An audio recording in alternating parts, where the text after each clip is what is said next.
And for more on the NL West and their opening day, let's bring in unpretentious baseball writer and all-around good guy, Matt Snyder. Let's start with the Dodgers. Look, nobody this millennium has repeated as World Series champions. I mean, it's been decades since we've had somebody go back-to-back. And there's been a lot of reasons. Sometimes you're not good enough, but sometimes kind of weird things happen. I know it's only one game, not looking to, overreact, but they had weird things happen today.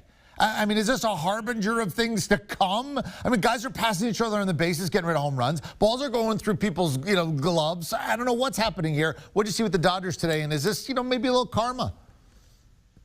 It's sometimes these things just happen. I mean, like you said, look, we're seeing it right now. Justin Turner thought a ball that went over the fence was caught. He runs back behind Cody Bellinger, blinders on. Bellinger's trying to scream, dude, that was a home run. It ends up being a one-run single instead of a two-run homer. They committed 2 errors. There were 2 wild pitches, a run scored on a wild pitch.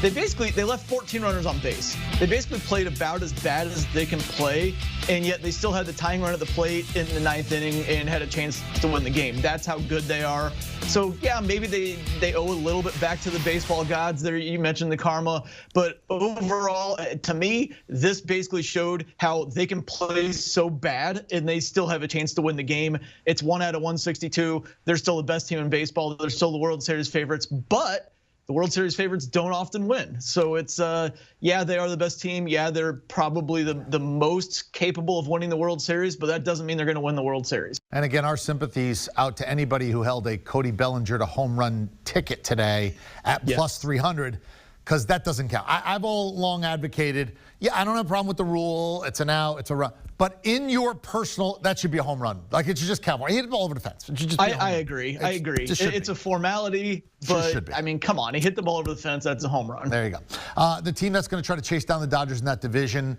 at least one of them anyway, the San Diego Padres, are getting the most attention. We love their lineup, and we think they have good pitching. The question is, do they have any dominant starting pitching? Do they have any great pitching? I mean, they rolled out Darvish today as their opening day starter. He was okay at best. How fair of a critique is it against the, the clergy that they're going to be really good, but they don't have the Garrett Cole or DeGrom or great starting pitcher?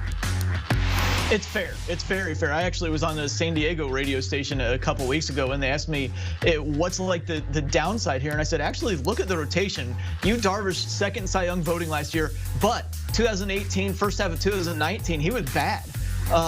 Blake Snell, he was outstanding when he won the Cy Young, but other than that, he's been kind of slightly above average. He still doesn't work deep into games. Joe Musgrove never really was good until last year, and that was only against a bunch of bad offenses in a shortened season.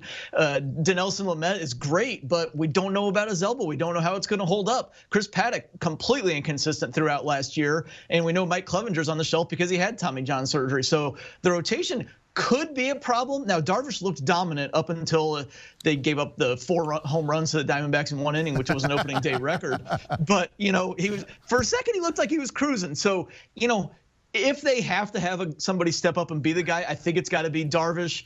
But, man, if he's going to be inconsistent like that, it could be an issue. And I say it again, my favorite unis in baseball are the gold and chocolate, the white with the pinstripe, just so clean and sweet.